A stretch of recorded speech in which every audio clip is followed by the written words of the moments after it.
There are times in life when you are faced with a decision, a difficult, torturous decision that threatens to topple the life you have lived until that point. Normal people call it a dilemma. On one hand, you can give in to the ebbs and flows of your provincial life.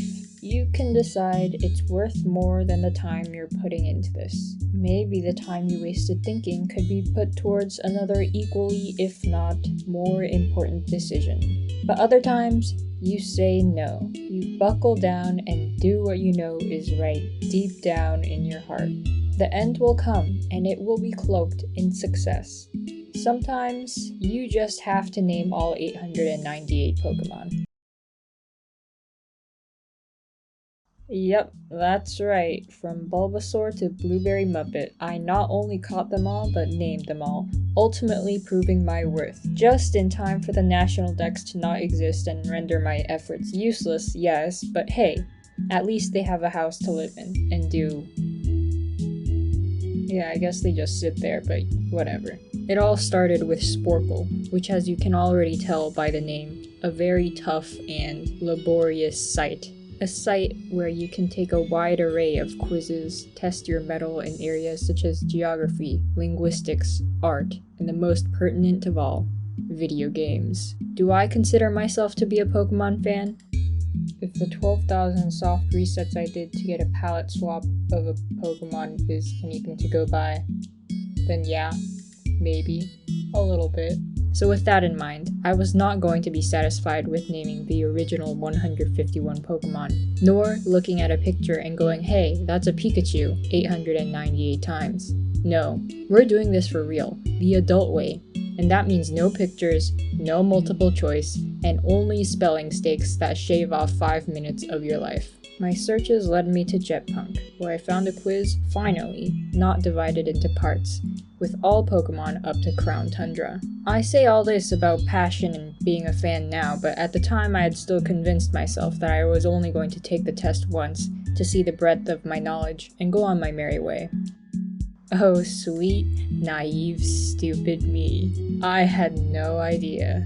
In my first round, I had no particular method as to my guesses. Whatever Pokemon I thought of was the one I went with. I hadn't yet thought to record my screen because, well, this is just the sort of thing I do in my free time, I guess. But rest assured, it was a paltry and disappointing mid-600 score, which is only enough to scratch Gen 6. For reference, there's 8 generations of Pokemon, so you could say I barely passed. And that would not do. With a chip on my shoulder, I decided to take it again, and again. And again, and again, and whoa, did I really just take a 1-hour quiz 4 times? Yes, and I made it to the 800s, thank you very much. I only needed 50 or 60 Pokemon or so, and I would be set. I would be free from my self-imposed shackles of mediocrity. Honestly, how hard could it be? I was, and continue to be, an absolute fool. The thing that made it frustrating was the fact that I know all the Pokemon. Give me a picture and I can tell you what it is. The true blockade was not knowledge, but my mind's capacity to juggle more than a few words at once without repeating anything. Once I remembered a Pokemon, it was hard to stop remembering it, if that makes any sense. The greater the number of attempts, the more runs bled into each other and confused me as to what I'd listed so far. But I am here, and not because I failed. A Pyrrhic victory it may be, but a victory nonetheless. I'm not here to tell you the journey, because I didn't film it, and I doubt it's hard to imagine me failing to remember Volbeat is a real Pokemon that was invented by real people. No, I'm not here to tell you about that. I'm here to tell all of you, each and every one, my method to success. Because surprisingly, there is a method. And with a method, there's an avenue for anyone to succeed, an avenue, a lane to drive through, and the realization that this motivational metaphor is really pointless. I'm saying anyone can do it, that's all I'm saying. Anyone can do it. It'd be cool if someone did it. Indeed, for anyone willing, I made a study sheet to aid you, because obviously the thing you want to be doing in your free time is studying Pokemon. I'll be giving a breakdown into the format, a few tips, and maybe a little insight on my final successful round. I've put a link in the description if you want to download it, so check it out. Please be interested. It took an embarrassing amount of hours to organize. I'm assuming if you're willing to take on the quiz, then you have at least a decent amount of experience under your belt with the franchise, or at least a solid amount of dedication. Strange flex to not like Pokemon yet be able to name them all, but I guess that's also a possibility. As I said, going straight in isn't going to cut it, and odds are scrolling through the national decks beforehand isn't either, though it will do a pretty good job at jogging your memory. Does anyone remember Spoink? Are we just going to ignore this? And I guess we could try to memorize the dex numbers and corresponding Pokemon like you would the alphabet, but that wouldn't be as fun. Fun in heavy quotations. Plus, it doesn't feel as good when it's not a little bit spontaneous, you know? Live a little. Take Pokemon quizzes. Live on the edge. But then, what is the solution? Associations. We all do it. Summer means beaches and popsicles. Winter is snow and Santa. Pokemon already sorta does this with the whole evolving system. I don't know the scientific logistics of it, but hey, it works for me. I'd been doing it unconsciously throughout my attempts. I would always get all the starters and legendaries, and boy were there a lot of dogs and cats, to the point I would just try to get them out of the way at the beginning. So eventually, after failing so much, I decided the easiest way to get through such things was to just organize all the Pokemon into a group. It's not foolproof because you can pretty easily lose your train of thought and end up skipping members, and some Pokemon are just destined not to be memorable, but employing this method made me consistently get within 10 or so guesses of 100%, so it did do something. Of course, my groupings will make sense to me, and I like to think they're mostly universal, but some of them do require knowledge about the anime or side games, so if you're actually thinking of doing this, then by all means tweak the list. And this goes without saying, but beyond any strategy, it really does come down to whether or not you've memorized all the names, so if you can't do that, then give up. Okay, disclaimers aside, here is the main part of the video. As you can see, I bolded each section and evolutions are put on the same line. The order itself for the sections is loosely what I consider to be related groups, with more abstract ones down at the bottom. But within the lists themselves, there's not really a hierarchy. In general, I think the earlier gens were before the later ones, but it's not a given. However, you might also notice there is a considerable overlap between groups, or entries that aren't really accurate at all. I mean, Mantine isn't an octopus, James never owned a Chinchou, and Love Disc doesn't evolve into a Lomomola, even if it really should. And here's why. 1. Pokemon that I remember together were put together. Mantine isn't an octopus, but it's often drawn with Remoraid in the official art, which evolves into Octillery. Cacnea and Cacturn are both cacti, and so is Maractus. Rather than memorizing them separately, why not just put them together? It's more efficient that way. 2. The strategy works well because there is overlap.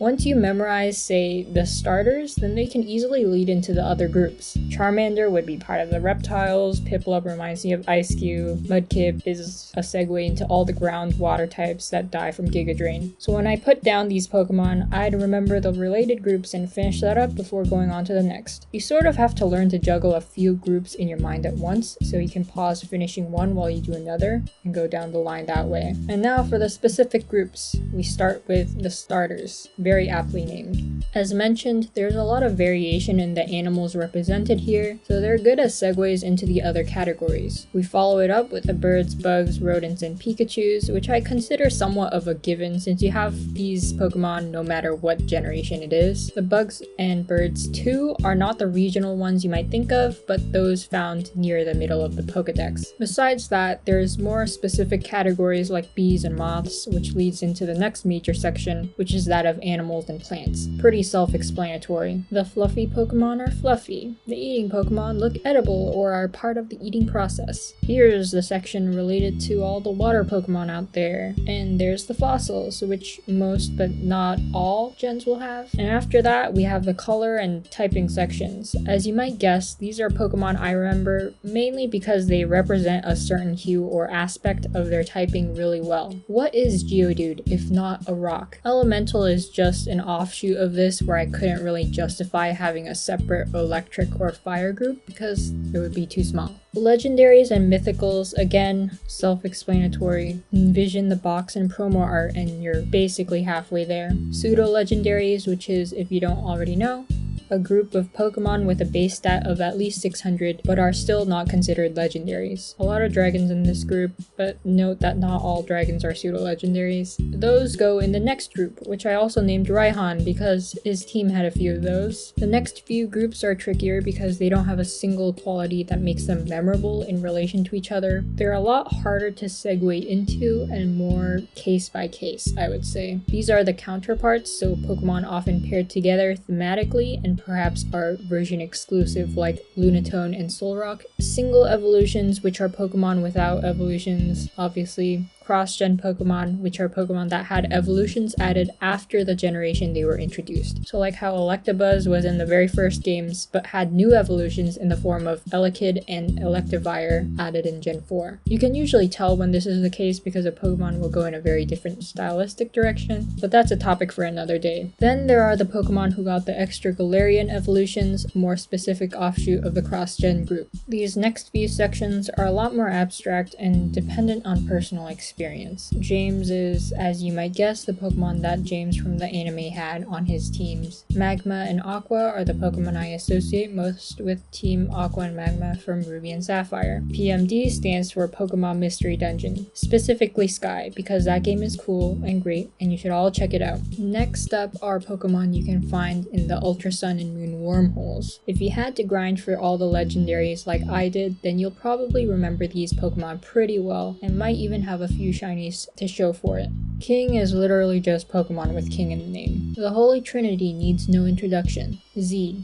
Pokemon that start with the letter Z. And the final group is the Pokemon I just could not fit into the other groups without constantly forgetting they were part of them. I made this as a joke at first, but it actually helped me to memorize them this way. So if you have Pokemon that you consistently miss, it might be a good idea to try and toss them into this no man's land. And that's it for the groups. And next is some tips about the structure of the numbering system. It's a bit exploitative in a way, but the Pokemon are listed next to their numbers in the Pokedex, and you can sort of cheese that and deduce what Pokemon you missed. Though as a whole, I suggest not scrolling until you exhausted every Pokemon you can list off the top of your head. Personally, when I scrolled, I would use the surrounding Pokemon to aid in my guessing process, which like I said isn't necessarily bad, but it led to a lot of repeating Pokemon and generally confusing what I'd already put down. That said, I do have a few tips regarding the structure of the Pokedex that might help catch a few stragglers. Number 1. Starters always go in the order of grass, water, fire. 2. Close after the starters are the regional bugs, birds, and rodents. In some cases, like Gen 3 and 5, there's gonna be some dogs and cats that come before, but those groups are also some of the easier ones to memorize, so you probably also know if you miss those. 3. Legendaries and pseudo-legendaries are always at the end of the decks. The order is usually something like pseudo-legendary or sub-legendary, like Entei, Raikou, and Suicune, then box art legendary, then mythicals in order of reveal date. The exception to this rule is Victini, which comes immediately after Arceus, the last mythical in Gen 4, and comes before Snivy. It's a special Pokemon assigned number 0 in the regional decks for Gen 5, but in a way that just makes it more memorable. Number 4. In Gen 4, all the added evolutions such as Porygon Z, Yanmega, and Leafeon are all grouped together. So if you find an empty space in between two cross-gen evolutions, then you know the Pokemon you're missing is also cross-gen. In a sort of 4.5, Gen 8 also does this with Galarian forms. You should note that Gen 2 does not follow this logic since Pokemon such as Steelix and Porygon 2 are separated by unrelated Pokemon. However, they're generally grouped around a lot of single evolution Pokemon, so there's that. Next,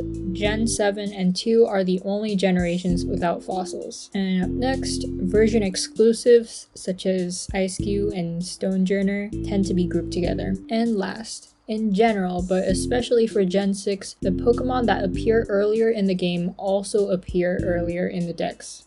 And with that, you are technically fully equipped to take on the challenge of naming all the Pokemon. You have a while to get this since it's almost a foregone conclusion that a Diamond and Pearl remake is coming out next, so there won't be any new Pokemon for a while other than maybe a new mythical. But until then, I can boldly say that I have named all the Pokemon from memory, and also know how to spell them correctly. So to wrap things up, let's pause our strategy talk and look at my struggle to guess the last few Pokemon. Who were the ones to elude me to the very end with only half a minute on the clock? What signaled the end of my arduous journey? Of all the choices, 898 of them, just what?